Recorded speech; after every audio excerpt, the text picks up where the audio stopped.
मैं आप सबको एक ऐसी खातून की कहानी सुनाना चाहता हूँ जो साइंस की दुनिया में एक रोशन सितारा थी, लेकिन उनकी रोशनी को वो मकाम ना मिल सका जिसकी वो हकदार थी। ये कहानी है रोजालिंड फ्रैंकलिन की, एक ऐसी कीमियादान और एक्स-रे क्रिस्टलोग्राफर जिसके काम ने डीएनए, आरएनए वायरस, कोयले और ग्रेफाइट की सालमाती साख्त को समझने में मरकजी किरदार अदा किया। रोजालिंड फ्रैंकलिन एक बासलाहियत साइंसदान थी, लेकिन उनकी जिंदगी और काम को अक्सर नज़रअंदाज किया गया।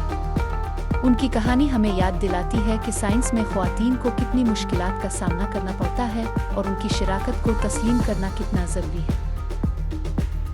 रोजालिंड फ्रैंकलिन की कहानी एक ऐसी लड़की की कहानी है जो साइंस के लिए पुरजोश थी और जिसने अपनी ज़िंदगी इस शोबे में वक्फ कर दी। इसकी कहानी हमें ये भी सिखाती है कि हमें हमेशा सच्चाई के लिए खड़ा होना चाहिए, चाहे इसके लिए हमें कितनी ही मुश्किलात का सामना क्यों न करना पड़े।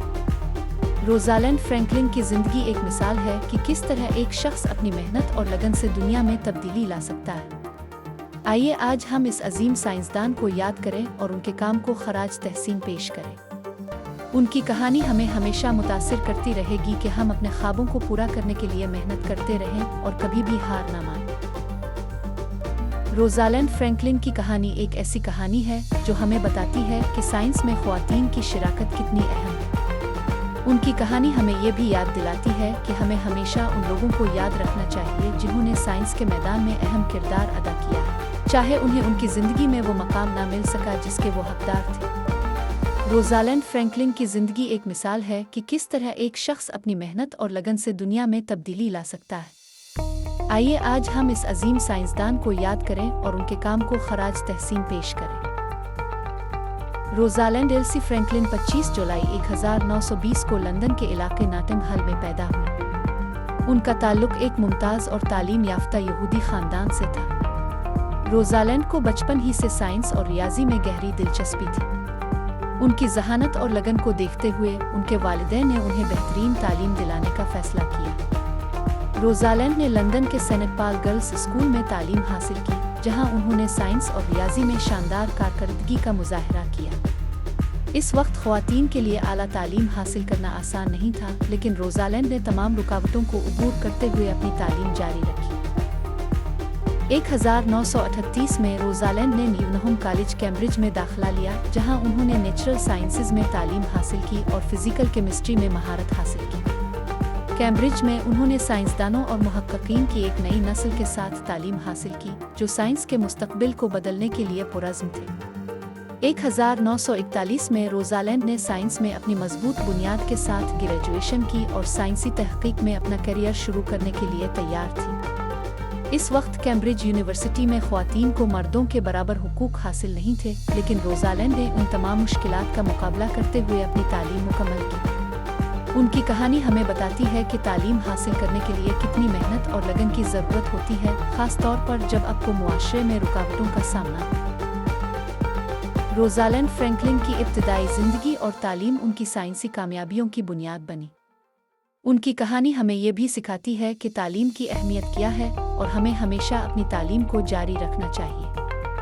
रोजालिंड फ्रैंकलिन की ज़िंदगी एक मिसाल है कि किस तरह एक शख्स अपनी मेहनत और लगन से दुनिया में तब्दीली ला सकता है। रोजालिंड फ्रैंकलिन ने अपने तहकीकी करियर का आगाज़ कोयले की मसूमियत पर काम करते हुए किया।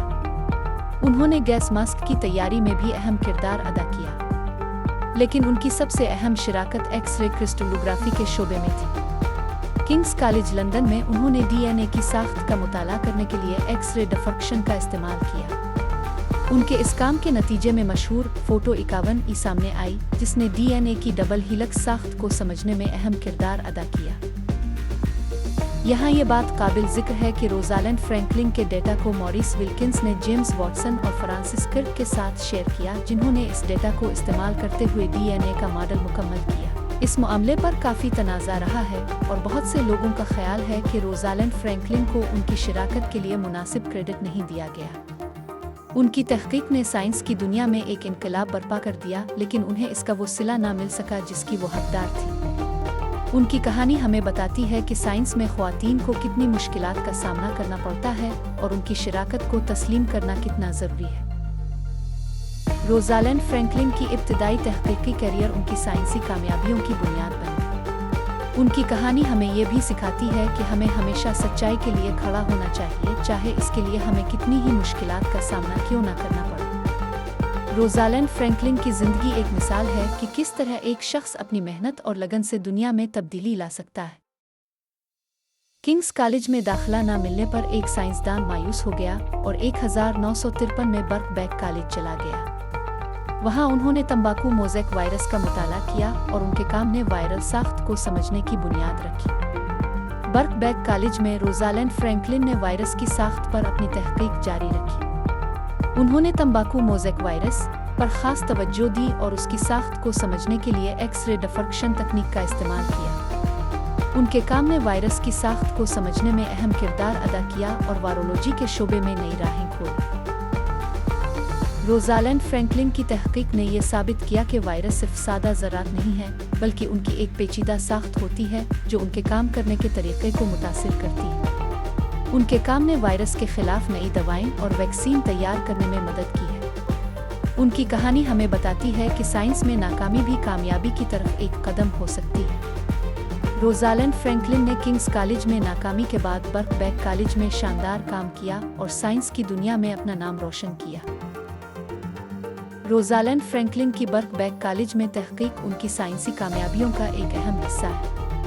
उनकी कहानी हमें ये भी सिखाती है कि हमें कभी भी हार नहीं माननी चाहिए और हमेशा अपने मकासद को हासिल करने के लिए मेहनत करते रहना चाहिए। रोज़ालैंड फ्रैंकलिन की ज़िंदगी एक मिसाल है कि किस तरह एक शख्स अपनी मेहनत और लगन से दुनिया में तब्दीली ला सकता है। रोज़ालैंड फ्रैंकलिन ने अपनी ज़िंदगी साइंस के लिए वक्फ कर दी थी। 1956 में उन्हें ओवरिन कैंसर की तशख़ीस हुई और 1958 में सिर्फ 37 साल की उम्र में उनका इंतकाल हो गया। 1962 में वॉटसन, किर्क और विल्किंस को डीएनए की साख्त के लिए नोबेल इनाम दिया गया, लेकिन इसमें फ्रैंकलिन का कोई जिक्र नहीं था। ताहम उनकी मौत के बाद उन्हें डीएनए की डबल हीलिक्स साख्त को समझने में उनकी शराकत के लिए तस्लीम किया गया, ख़ास तौर पर उनके एक्स-रे क्रिस्टलोग्राफी के काम के ज़रिए। रोज़ालैंड फ्रैंकलिन की ज़िंदगी एक अलमनाक कहानी है, लेकिन उनकी मीरास हमेशा जिंदा रहेगी। उनकी कहानी हमें याद दिलाती है कि साइंस में ख़वातीन को कितनी मुश्किलात का सामना करना पड़ता है और उनकी शराकत को तस्लीम करना कितना ज़रूरी है। रोज़ालैंड फ्रैंकलिन की ज़िंदगी एक मिसाल है कि किस तरह एक शख्स अपनी मेहनत और लगन से दुनिया में तब्दीली ला सकता है। आइए आज हम इस अजीम साइंसदान को याद करें और उनके काम को खराज तहसीन पेश करें। उनकी कहानी हमें हमेशा मुतासिर करती रहेगी कि हम अपने ख्वाबों को पूरा करने के लिए मेहनत करते रहें और कभी भी हार न मानें। रोज़ालैंड फ्रैंकलिन की ज़िंदगी और काम साइंस की दुनिया के लिए एक कीमती तोहफा है। उनकी कहानी हमें ये भी सिखाती है कि हमें हमेशा उन लोगों को याद रखना चाहिए जिन्होंने साइंस के मैदान में अहम किरदार अदा किया है, चाहे उन्हें उनकी ज़िंदगी में वो मकाम ना मिल सका जिसके वो हकदार थे। रोज़ालैंड फ्रैंकलिन की ज़िंदगी एक मिसाल है कि किस तरह एक शख्स अपनी मेहनत और लगन से दुनिया में तब्दीली ला सकता है।